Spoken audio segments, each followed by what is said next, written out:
Zia colony سے نکالے گئے، اسی طرح میرے ساتھ 5,000 لوگوں کے ثبوت ہیں، اور صرف زبان میں آپ اسے کاروبار ختم کر کے جائے گا تو کیا یہ نفرت، یہ لسانیت یہ پھیلے گا نہیں؟ اگر آپ اس کو روک دیں، اسی طرح کی لسٹیں آپ کو بلوچ بھی دکھائیں گے، توجہ بھی نہیں صاحب، اسی قسم کی لسٹیں آپ کو بلوچ بھی دکھائیں گے، اسی قسم کی لسٹیں آپ کو مہاجر بھی دکھائے گا، وہ بھی کہتا ہے کہ ہمارے لوگ مارے جا رہے ہیں۔ میں ذرا نبیل کمور صاحب سے جانا ہے تو میں آپ کے پاس آتا ہوں، اس کے بعد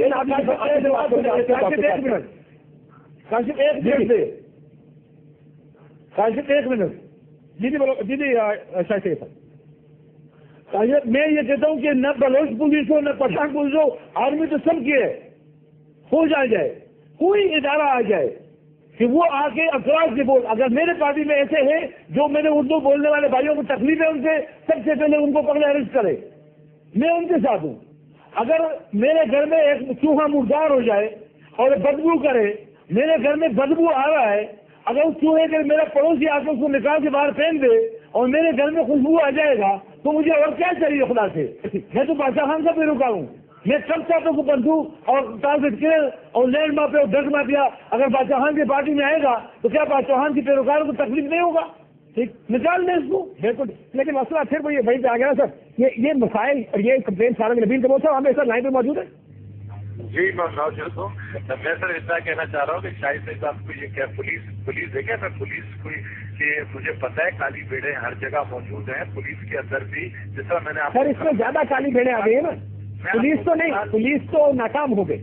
میں آپ کو بڑی انٹرسٹنگ ایک مثال دوں، ابھی پچھلے دنوں کی بات ہے، ایک لانڈی کے علاقے میں ایک زمین پہ چند جو ہے وہاں پر لینڈ گریبر سے قبضہ کیا، جو ہمارے پارٹی کے ہمارے ووٹوں کے جو لوگ تھے ان کی ووٹ کی زمین کے اوپر قبضہ کیا۔ میں خود چل کر گیا ڈی آئی جی ایسٹ کے پاس، جو ابھی نیا ڈی آئی جی ایسٹ ہے اکرم گوجا کا، اس نے اسی وقت کہا بالکل جی ایکشن لیں گے۔ میں نے کہا جی ادھر وہ ایریا ایسا ہے لانڈی کا وہاں پر، لیکن آپ ایم ایل اے نا جی نبیل کمور صاحب، آپ کے کہنے پہ تو ایکشن لے لیں گے، کمپلیٹ ہونے دینا، غریب آدمی کا کیا ہوگا؟ کمپلیٹ ہونے دینا، میں کہنا کیا چاہ رہا ہوں۔ وہ ڈی آئی جی ایسٹ کیا کہتا ہے مجھے، اس نے ڈی پی او کو بلایا، ڈی پی او لانڈی کو، اور کہا فوراً ایکشن کرو اور یہاں سے جو یہاں پہ کرمنلس بیٹھے ہوئے یہاں سے نکالو اور ان کو جو ہے انصاف دلاؤ بندوں کو۔ آپ یقین کریں میں وہاں سے نکلا ہوں، تھوڑی دیر بعد میں نے ڈی پی او کو فون کیا، اس سے بہت سر آئی ایم سوری، مجھے ڈی آئی جی صاحب نے آپ کے سامنے تو کہہ دیا، لیکن بعد میں ایک منسٹر کا فون آ گیا اور ڈی آئی صاحب نے کہا بابا ہم ان کے بیچ میں نہیں پڑتے، یہ سیاسی لوگ ہیں، یہ منسٹر کا فون آ گیا، کچھ نہیں کرو۔ تو پولیس بھی جو ہے یہ حالت تو پولیس کی ہے، نو ڈاؤٹ۔ اگر پولیس کی حالت ہے پھر یہ لاشیں گرنے دیں۔ تو یہی میں کہہ رہا ہوں کہ ضرورت اس کی ہے کہ ایک تو پولیس کی ری آلنگ ہونا چاہیے کراچی کے اندر، کراچی کے اندر پولیس بڑے اچھے آفیسر جو کام کرنا چاہتے ہیں، وہ کہتے ہیں ہمیں فل ادھر پاور اتھارٹی ملے، ہم یہاں پر کا، لیکن کیا میں نے کہا اتھارٹی دینے کے لیے سارے کے سارے پولیٹیکل پارٹی جو کولیشن پارٹنرز ہیں ان کو آن بورڈ ہونا پڑے گا۔ یہ بیان آپ یقین کریں، ہم ادھر آ کر میں ادھر آ کر جھوٹ بول رہا ہوں گا آپ کے سامنے اس چینل میں لوگوں کے سامنے، اگر میں یہ کہوں گا کہ جی میں تو چاہ رہا ہوں کہ ایکشن ہو لیکن میں مجبور ہوں، میں نہیں، مجبوری کچھ نہیں ہے، مجبوری یہ ہے کہ جو کرمنل ایلیمنٹس گھس کے آپ کی پارٹی کے اندر آپ ان سے ڈر گئے ہیں، تو آپ سے زیادہ مضبوط ہو گئے ہیں، سب سے پہلے ان کو ختم کریں، ان کو نکالیں، پھر آپ دیکھیں 3 دن میں کراچی میں امن ہو سکتا ہے۔ 3 دن میں کریں اگر ول ہوگا سب سارے کولیشن پارٹنرز کے۔ ڈاکٹر صاحب 3 دن میں امن ہو سکتا ہے، political will who, criminal elements کے خلاف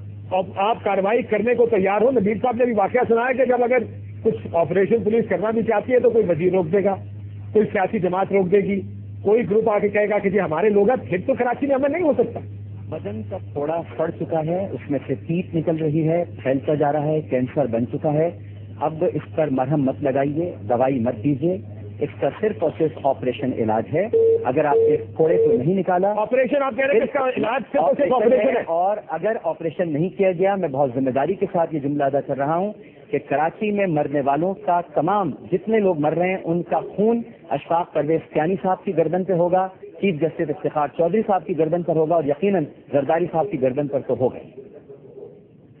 آپ یہ یعنی آپریشن اگر نہ کیا گیا تو اس کے ذمہ دار یہ سب لوگ ہوں گے، یعنی اس حد تک नागुजीर हो गया ऑपरेशन। आप पुलिस की बात कर रहे हैं, पुलिस वाले डरते हैं, उनके पास असला नहीं है, वो इलाकों में जा नहीं सकते। रजाकाबाद ट्रेनिंग कैंप के लिए वो आ रहे थे, उनको बसों से उतार के उनको सामने गोलियों के सामने खड़ा करके उन पर गोलियां चला दी गई। पुलिस के बस की बात नहीं है काशिफ भाई। यहाँ पर जब तक फौज नहीं आएगी, ये बहुत बुरे हालात हैं। आप यहाँ आकर देखें, ये मकबूजा इलाका बना हुआ है। यहाँ सहरी और इफ्तारी सही तरह से नहीं हो रही है। शहर की जो रौनकें और चहल पहल होती थी, मैं खुद गया हूँ जिला अस्पताल, एक दिन ट्रांसमिशन किया मैंने वहां से अपनी रमजान की, जिस तरह वहां पर इमरजेंसी में लोग लाए जा रहे थे, जख्मियों पे जख्मी, और सऊद मिर्जा साहब बहुत ही सर झुकाए हुए, बहुत ही आजिज़ी के साथ गुफ्तगू कर रहे थे। खौफ का शिकार हैं सब पुलिस वाले। ये सिर्फ और सिर्फ फौज हल कर सकती है। अगर फौज को नहीं बुलाया, मैं फिर आई रिपीट कि ये याद रखिए कि ये अल्लाह ताला का एक निज़ाम है, एक हिसाब किताब का सिलसिला है। अशफाक परवेज कियानी साहब, चीफ जस्टिस इफ्तिखार चौधरी साहब और यकीनन आसिफ रज़ाई साहब, इन सब की गर्दनों पर ये कराची का खून होगा जो लोग मारे जा रहे हैं बेगुनाह। सर, लेकिन इफ्तिखार चौधरी साहब ने मुझे एक बात बताइएगा, मैं दोनों मेहमानों से और तीनों से ये सवाल पूछना चाहूंगा कि इफ्तिखार चौधरी साहब ने डॉक्टर साहब सो मोटो नोटिस ले लिया है। अच्छा, यानी इफ्तिखार चौधरी साहब अब क्या करेंगे?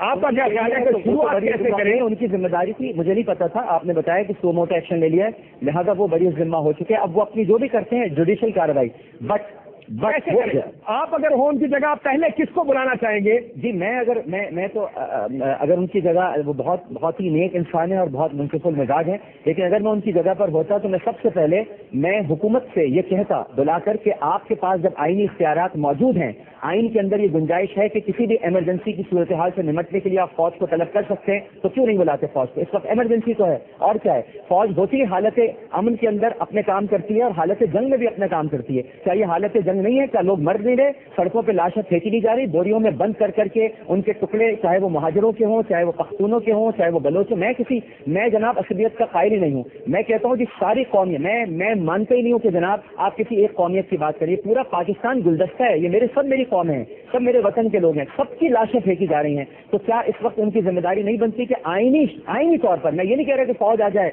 हम कोई मार्शल लॉ की दावत दे रहे हैं, आइन के अंदर ये शक मौजूद है कि हालत इमरजेंसी ऐसी हो जिसके अंदर फौज को तलब किया जा सकता हो, तो क्यों नहीं तलब करते? बुलाया जाए फौज को। सर, सियासी जमातें तैयार हो जाएंगी डॉक्टर साहब? सियासी जमातें अगर तैयार नहीं होंगी तो फिर ठीक है, फिर अगर सबको लाशों पे सियासत करनी है तो कर लें। लेकिन मेरा ख्याल ये है, मैं ज़ाती तौर पर समझता हूँ जमातों को, मेरा अपना ज़ाती ख्याल है कि एमकेएम भी तैयार हो जाएगी, ये एएनपी भी तैयार होगी, पीपल्स पार्टी को भी तैयार होना पड़ेगा, और ये हो चुके हैं तैयार। मेरा तो ख्याल नहीं है कि कोई तैयार नहीं होगा। आप ये बात करके देख लें, मेरे ख्याल से सभी कहेंगे कि फौज को बुलाया जाए। पीपल्स पार्टी के अलावा शाही सैयद साहब, पीपल्स पार्टी कहती है नहीं, आप भी कहते हैं फौज को बुलाया जाए, एमकेएम भी कहती है फौज को बुलाया जाए, पीपल्स पार्टी कहती है पुलिस और रेंजर्स ठीक है। वो क्यों कहते हैं ये बात शाही सैयद साहब? देखिए, पीपल्स पार्टी इसलिए कह रही है ना बात, पीपल्स पार्टी की गवर्नमेंट है, वो अपने तौर पर दुरुस्त बात कह रहे हैं। वो चाहते हैं कि शायद पॉलिटिकल माहौल के जरिए या डायलॉग के जरिए मसले को हल कर लिया जाए, लेकिन डायलॉग हो चुका है ना काशिफ भाई, बहुत हुआ है ना डायलॉग, बहुत हुई ना मफाहमत, बात पे बात, गुफ्तगू पे गुफ्तगू, चलिए फिर आपको मना लेते हैं, चलिए फिर बात कर लेते हैं। बस अब तो पानी पुल से भी नीचे गुजर चुका है, बहुत बुरे हालात हैं। एक दिन में पहले तो जनाब 10 लाशें, 12 लाशें, फिर अब्दुल रहमान मलिक साहब के बयानात तो देखिए, वो कहते हैं कि 40-50 लोगों का मरना कोई बड़ी बात ही नहीं है, हर बड़े शहर में इस तरह से होता है। हम तो सब पेंडू हैं, हम तो जाहिल हैं, हमें तो ये बात पता ही नहीं थी। उनको पता थी ये बात। अब्दुल रहमान मलिक साहब तो बड़े काबिल हैं, बड़े आलिम हैं, बड़े दानिशवर हैं, बड़े फिलोसोफर हैं, कि पूरे पाकिस्तान को ये बात नहीं पता। उनको तो गर्लफ्रेंड मरवा रही हैं, आप खामखा टारगेट के लिए पीछे पड़े जी। उनको तो ये भी पता है कि गर्लफ्रेंड बॉयफ्रेंड को, बॉयफ्रेंड गर्लफ्रेंड को मरवा। अंदाजा लगा लीजिए ना, आप अंदाजा लगा लीजिए, जिस मुल्क के वजीर दाखिला की संजीदगी का ये आलम हो, तो अगर वहाँ फौज से आने का मुतालबा ना करें तो और क्या करें काशिफ भाई?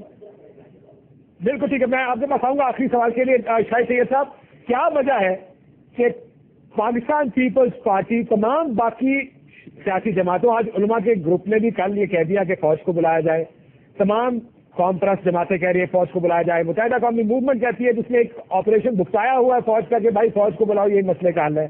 आप ये मान रहे हैं, वो जो आज मीटिंग हुई आपकी वज़ीर आज़म साहब के साथ, आपने बात की होगी, उनसे कहा होगा कि फौज इस मसले का हल है, क्या कहते हैं आपसे?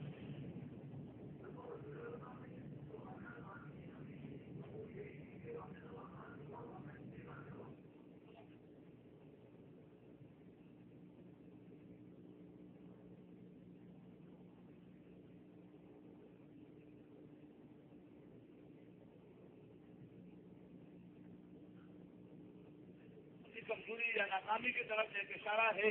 अगर इससे आदमी मुकर नहीं हुआ कि हम कोई को बुलाएं, इसका मतलब है कि पुलिस या रेंजर बेबस हो गई, सब हम बुलाते हैं। लिहाजा जाहिर बात है क्योंकि वो ये बेड़ा उठाना चाहते हैं कि हम किसी तरीके से इसमें कामयाब हो गया और काम कर दिया। लेकिन जहाँ इंसानी जाने जा रहा है, रोजाना 30-40 बंदे मर रहे हैं, उसमें कोई कमी नहीं आ रही है। तो मैं बोलता हूँ आप अगर बातें करना चाहते हो, आप वो मशावर करते रहो, इसमें कोई बुराई नहीं है, आप करते जाओ, टेबल टॉक पे करो, और हाल ही टेबल टॉक है। लेकिन उसके साथ पुलिस को नहीं समझो किसी इजाजत की, या रेंजर्स को इस इजाजत लेने की जरूरत ही नहीं है। ये तो पुलिस डिपार्टमेंट का काम ही है। आईन कानून ने उसको दिया है कि आप कातिल को पकड़ लो, तो पुलिस इजाजत किस बात की मांग रही है, रेंजर्स किस बात की इजाजत मांग रही है? अगर ये अंदर खाना इनको कोई मशावत ऐसी कोई फैसले किए कि नहीं पकड़ना नहीं है, तो ये गलत है। पुलिस रेंजर्स किलर के खिलाफ, land mafia, drug mafia, kappa mafia, भट्टा माफिया, उसमें किसी से पूछने की जरूरत क्या है? क्या ये मुझसे पूछेगा तो फिर पकड़ेगा? ये कोई कानून है? ये कोई आईन में लिखा है कि तुम सियासतदान से पूछो? तो उसका काटने की क्या जरूरत है? अगर एक मसले का हाल ही फौजी ऑपरेशन है तो उसमें पूछने की क्या जरूरत है? मेरा आखिरी सवाल है दोनों मेहमानों से, ब्रीफ जवाब दीजिएगा। अगर डॉक्टर साहब ये पहले बताइएगा कि फौज ने कहा कि हम तैयार हैं, यानी उनको भी हालात की नजाकत का और सीरियसनेस का अंदाजा है। पीपल्स पार्टी कहती है नहीं, तो फौज क्या करे? फौज खुद तो आ नहीं सकती, ज़ाहिर है पीपल्स पार्टी लेकर आएगी। और हमें ऐसा लगता है कि पुलिस और रेंजर्स इनइफेक्टिव, गैर मौसर हो चुके हैं। क्या करेंगे अब? आखिरी अगले हफ्ते में आपको क्या होता नजर आ रहा है कराची? देखिए जी, मैं अगर मेरी किसी जुमले की गिरफ्त ना हो, क्योंकि अमूमन मेरी हर चीज़ की बड़ी गिरफ्त हो जाती है और बड़ी कुछ उल्टी सीधी बातें भी इसके साथ शामिल कर दी जाती हैं, लेकिन मैं अगर आपकी इजाज़त हो तो ये अर्ज़ करूँ कि ये मुल्क है तो हम सब कुछ हैं काशिफ भाई, और अगर मुल्क नहीं है पाकिस्तान तो ना काशिफ अब्बासी है, ना आमिर लियाकत है, ना शाही सैयद है, ना नबील कबूल है, ना MQM है, ना पीपल्स पार्टी है। सीधी सी बात है। पाकिस्तान हमारा वतन है, बड़ी कुर्बानियों के बाद हासिल किया है, ये अंग्रेजों ने हमें तश्त में रख के नहीं दिया है। तो अगर पीपल्स पार्टी मना करती है तो मैं तो खैर ये जुमला अदा कर रहा हूँ अपनी जिम्मेदारी पर कि अगर पीपल्स पार्टी भी मना करती है और इसी तरह लाशें गिरती रहें, इसी तरह, यानी सूरत हाल बहुत